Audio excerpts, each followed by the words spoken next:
The rain hammered against the corrugated iron roof of the abandoned warehouse, a relentless rhythm mirroring the pounding in Harding's ribs. He leaned against a stack of crates, the taste of copper sharp on his tongue, watching Lila Monroe.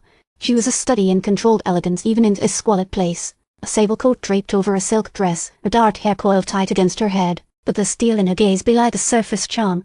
"You shouldn't have come here, Harding," she said, her voice low, almost musical. "Someone had to." He shifted, when Sinis's ribs protested. DeMarco's story didn't quite add up. Lila's lips curved into a humorless smile. "Sal is a frightened man. He says what he thinks people want to hear.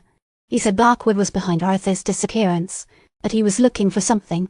Arthur was always chasing shadows," Lila said, her eyes distant. "He was obsessed with things he shouldn't have been." "The Sunstone," Harding pressed, remembering the whispered name, the fleeting reference to ancient lore. Lila's expression didn't change. "Legends. Stories to amuse children." But her hand tightened on a silver pendant she wore, a stylized sun, intricately carved. A uniformed officer dispatched by Harding stood guard near the warehouse door, his face grim. He hadn't volunteered for this assignment. "Blackwood believes Arthur found something valuable." Lila's gaze flickered to the officer, then back to Harding. "He's protecting something he doesn't want anyone to find." "And you," Harding challenged, "where do you fit into this?" "I'm trying to protect you, Harding, from Blackwood, from the consequences of digging too deep." Suddenly a voice, cold and smooth as polished granite, cut through the rain. "Lila, still playing the grieving widow, I see." Edward Blackwood emerged from the shadows, flanked by two hulking men who looked like they'd been carved from the same granite. He surveyed the scene with a predatory amusement. "Harding, a surprise. I assumed you're recovering from your unpleasant encounter with my associates. You're behind Arthur's disappearance." Blackwood. Harding ignored the pain in his ribs, forcing himself to stand straight. Blackwood chuckled. "Arthur was a fool, a reckless dreamer. He went looking for trouble, and he found it." "What did he find?" "That's none of your concern." Blackwood's eyes narrowed. "Lila, control your friend." Lila stepped between them, her posture defiant. "Edward, he's asking questions. You can't silence him. He's stirring out things that are best left buried." Blackwood's voice dropped, laced with a menace that sent a chill down Harding's spine. "The Sunstone," Harding blurted out, the word escaping before he could stop it. Arthur was looking for the Sunstone. Blackwood's composure cracked for a fraction of a second, a flash of something unreadable in his eyes. Then he recovered, his face an impassive mask. "Nonsense. An old wives' tale." "Where is it?" Harding pressed. Lila stepped forward, her voice urgent. "Harding, you have to leave. Now. Tell me about Arthur." "There's nothing more to tell you." "The hieroglyphic locket," Harding said quietly, watching Lila closely. "What does it mean?" Lila froze. A muscle twitched in her jaw. Blackwood's eyes sharpened. "You know too much," Blackwood said, his voice a low growl. He nodded to his men. Harding braced himself, expecting a brawl. But then, Lila did something unexpected. She grabbed Harding's arm, pulling him towards the battered train car parked just outside the warehouse.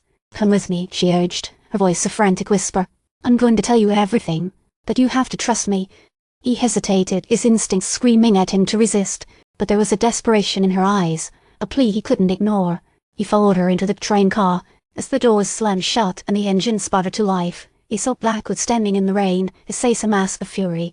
"This isn't over, Harding," Blackwood shouted, his voice swallowed by the storm. The train lurched forward, pulling them away from the warehouse and into the darkness. "Egypt," Lila said, her voice strained. Arthur was obsessed with Egypt. "The Sunstone, it's there. Hidden. Protected." "Why Egypt?" "Arthur believed it was the key to understanding everything." She paused, her gaze fixed on the passing landscape. "He found something more than just a stone, Harding. He uncovered a history, a lineage, a secret that some people will kill to keep buried." The train rattled onwards, carrying them deeper into a world of shadows and secrets, a world where the past refused to stay buried, and the line between right and wrong was blurred by ambition and betrayal. "Who were you working for, Lila?" Harding asked, his voice tight with suspicion. Lila didn't answer. She just stared out the window, her expression unreadable. As the rain continued to lash against the train, Harding knew that his journey had just begun. He was chasing a ghost, a legend, a truth that could cost him everything. He was caught in a web of lies and deceit, with no idea who he could trust, and he had a feeling that the answers he sought were more dangerous than he could ever imagine. The hieroglyphic locket dangled from her neck, a silent testament to a past he was only beginning to understand. He had a feeling he was closer than he thought, yet a universe away from solving the mystery. The question wasn't just where the Sunstone was, but who wanted it hidden, and why.